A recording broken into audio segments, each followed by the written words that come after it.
Hello guys, welcome to my channel anatomy explorer. आज हम लोग स्टार्ट करेंगे हेड एंड नेक के अंदर 10th lecture which is on ansa cervicalis. इससे पहले ऑलरेडी हमने डिस्कस कर दिया है एंटीरियर ट्रायंगल और posterior triangle of the neck. अगर आपने नहीं देखा है तो please go and watch those videos. तो गाइस चलिए स्टार्ट करते हैं एंसा सर्विकैलिस। एंसा सर्विकैलिस की बात करें तो एक यू शेप्ड नर्व लूप होता है। यू शेप्ड नर्व लूप होता है। प्रेजेंट कहाँ पे होता है ये नर्व लूप? ये नर्व लूप प्रेजेंट है आपका कैरोटिड ट्रायंगल के ऊपर। ये देखिए आपको प्रेजेंट यहाँ पे दिख रहा है। ये नर्व लूप किसका है? एंसा सर्विकैलिस का। अब ये जो डायग्राम मैंने दिखाई ट्रायंगल डायग्राम किसका है? कैरोटिड ट्रायंगल का। तो गाइस आप समझते हैं जो एंसा सर्विकैलिस है वो एम्बेडेड किसके ऊपर है। तो आपको पता होगा कि जो कॉमन कैरोटिड आर्टरीज होते हैं ना, ये कवर्ड होते हैं एक फेशियल सीथ से। ये एक फेशियल सिलेंड्रिकल फेशियल सीथ है। देखिए ये वाला, ये फेशियल सीथ है ना, इस फेशियल सीथ को कहते हैं कैरोटिड सीथ। ठीक है, कैरोटिड सीथ कहते हैं इस फेशियल सीथ को। एंसा सर्विकैलिस है ना, ये कैरोटिड सीथ के ऊपर एंटीरियरली एम्बेडेड है। ये एंटीरियरली कुछ ऐसा प्रेजेंट है। गाइस तो चलिए समझते हैं अब ऑरिजिन ऑफ एंसा सर्विकैलिस। ऑरिजिन समझने के लिए आपको यहाँ पे नर्व रूट ड्रॉ करना पड़ेगा। कौन सा? C1 C2 और C3 spinal nerve. C1 C2 और C3 spinal nerve. C1 C2 C3 spinal nerve से क्या निकलेगा? ब्रांचेस निकलना शुरू होंगे। ये देखिए, ये ब्रांच निकला किससे? C1 से। ये दो पार्ट में जाके डिवाइड हो जाएगा। ये दो पार्ट डिवाइड हो गए। एक पार्ट नीचे की तरफ डिसेंड कर रहा है, दूसरा जो होता है ना C2 और C3 से ब्रांच निकलता है वेंट्रल रमाई से, और ये जाके यूनाइट हो जाता है। इसे क्या कहता है? ये फॉर्म करता है क्या? ये फॉर्म करता है इन्फीरियर रूट ऑफ एंसा सर्विकैलिस। और ये जो C1 का एक जो नीचे डिसेंड हो रहा है ये रूट, ये फॉर्म करेगा सुपीरियर रूट ऑफ एंसा सर्विकैलिस। अब ये जो दोनों रूट है ना, ये दोनों रूट जाकर ज्वाइन हो जाएगा एक दूसरे से। ये देखिए, ये ज्वाइन हो जाता है, ये एंटीरियर इन्फीरियरली जाकर ज्वाइन हो जाता है और फॉर्म करता है क्या? एंसा सर्विकैलिस एक नर्व लूप फॉर्म कर देता है। ठीक है, अब समझते हैं नर्व होता है जो रिलेशन में होता है यहाँ पे C1 नर्व रूट से। इस नर्व रूट को कहते हैं क्या? ये नर्व है हाइपोग्लोसल नर्व। हाइपोग्लोसल नर्व एक रिलेशन में होता है, और इसीलिए कहते हैं जो C1 रूट है ना, ये हमेशा हाइपोग्लोसल नर्व से यानी बहुत क्लोज प्रॉक्सिमिटी में चलता है। तो ये यहाँ पे एक कैनाल फॉर्म करता है। कैनाल कौन सा है? Hypoglossal canal. Hypoglossal canal. ठीक है, आपको पता होना चाहिए कि जितने भी मसल्स हैं बिलो इंफ्राहायोइड रीजन, ये सप्लाई कौन करता है? एंसा सर्विकैलिस सप्लाई। कौन कौन से मसल प्रेजेंट है? चार इंपॉर्टेंट मसल है। पहला सुपीरियर रूट से एक मसल निकलेगा, एक नर्व रूट निकलेगा। ये सप्लाई किसको करेगा? सप्लाई करेगा सुपीरियर बेली ऑफ ओमाहायोइड को। दूसरा बात करें तो अब ये इन्फीरियर बेली से, इन्फीरियर रूट ऑफ एंसा सर्विकैलिस से तीन रूट निकलेगा। कौन कौन सा? पहला रूट निकलेगा, जो पहला ब्रांच निकलेगा, ये सप्लाई करेगा किसको? ये सप्लाई करेगा inferior belly of omohyoid. Inferior belly of omohyoid. और अब दो और इंपॉर्टेंट याद कीजिए। दो कौन से? एक तो स्टर्नोथायरॉयड मसल को सप्लाई करने के लिए, और एक स्टर्नोथायरॉयड, और एक हो जाएगा क्या? स्टर्नोहायोइड। ठीक है, अब ये देखिए, ये मैंने दो ब्रांच बंद। अब ये एक ब्रांच जाएगा किससे? ये स्टर्नोहायोइड को सप्लाई कर देगा, और ये जाएगा स्टर्नोथायरॉयड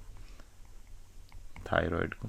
इससे मैंने कंप्लीट कर दिया एंसा सर्विकैलिस का फॉर्मेशन, और कैसे ये नर्व सप्लाई करता है सारे मसल्स को, ये मैंने क्लियरली आपको बता दिया है। तो गाइस अब हम बात करते हैं रूट्स के बारे में।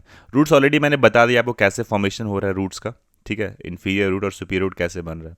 तो जो एंसा सर्विकैलिस कहते हैं, इसके अब एग्जाम में आपको लिखना है। एंसा सर्विकैलिस के दो रूट्स होते हैं। कौन कौन से?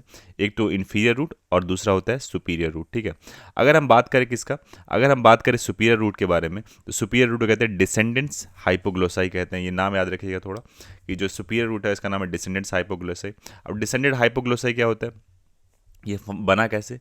ये एक तो C1 स्पाइनल नर्व से बना, मैंने ये बताया था। और ये डिसेंडिंग ब्रांच किसका है? हाइपोग्लोसल। मैंने बताया था जो C1 स्पाइनल नर्व है ना, ये बहुत क्लोज प्रॉक्सिमिटी में रहता है हाइपोग्लोसल नर्व का।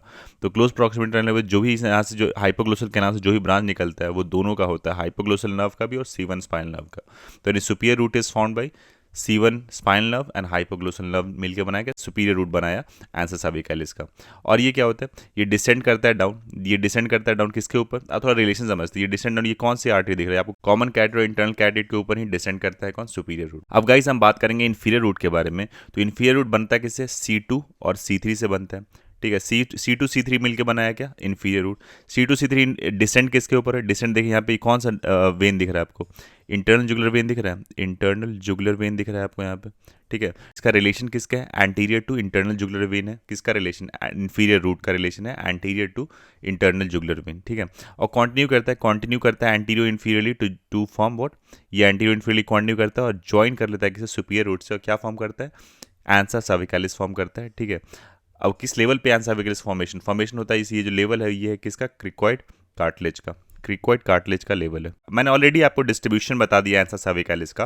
अगर डिस्ट्रीब्यूशन की बात करें तो एंसा सर्विकैलिस का जो सुपीरियर रूट है, जिसे कहते हैं क्या, डिसेंडेंट्स हाइपोग्लोसाई कहते हैं, ये सप्लाई करता है सुपीरियर बेली ऑफ ओमाहॉयड को, ठीक है, पहला बात। दूसरा बात करें अगर इन्फीरियर रूट के बारे में, तो इन्फीरियर रूट किसको ब्रांच था, इन्फीरियर रूट मैंने बताया था वो ब्रांच था स्टर्नोथायरॉयड को और इन्फीरियर बेली ऑफ ओमाहॉयड को सप्लाई करता है। ये हो गया आपका distribution of ansa cervicalis. Guys तो अगर यूनिवर्सिटी की बात करें तो यूनिवर्सिटी में ansa cervicalis as a 5 marks short notes के रूप में आएगा, ठीक है। 5 मार्क्स में अगर ये क्वेश्चन आए तो आप एक चीज़ ध्यान रखें, सबसे पहले आपको डायग्राम तो कंप्लीटली आपको याद होना चाहिए, डायग्राम प्रॉपर्ली लेबल्ड और क्लियर सिंपल डायग्राम बनाइए, ठीक है। इसके बाद आप आंसर सर्विकैलिस में आपको ये डायग्राम बनाने के बाद सारा कंटेंट मिल जाएगा। सबसे पहले क्या मैंने बताया, लिखना क्या है वहाँ पे, एक यू शेप नर्व लूप होता है जो प्रेजेंट कहाँ पे होता है, कैरोटिड ट्रायंगल के ऊपर, और इसका ऑरिजिन क्या होता है, ऑरिजिन होता है C1 C2 और C3 के वेंट्रल रमाई से ऑरिजिन होता है, स्पाइनल नर्व के वेंट्रल रमाई से ऑरिजिन होता है किसका, आंसर सर्विकैलिस का। फिर मैंने आपको इस डायग्राम के अंदर को पता चल रहा है कि क्या है, जो आंसर सर्विकैलिस है वो सप्लाई करता है सारे मसल को जो इंफ्राहायोड रीजन में प्रेजेंट है, एक्सेप्ट एक मसल है जो है थायरोहायोड, इसको सप्लाई नहीं करता है। तो आपको ये मेंशन कर देना है वहाँ पे, क्योंकि ऑलरेडी देख रहे हैं कि आंसर सर्विकैलिस, ये आंसर सर्विकैलिस के बाहर ये वाला नर्व मसल जो थायरोहायोड है उसको सप्लाई नहीं कर रहा है, ठीक है। फिर आपको बताना है कि 2 रूट्स होते हैं, कौन कौन से रूट, ये आपको दिख रहा है सुपीरियर रूट, एक इन्फीरियर रूट दिख रहा है।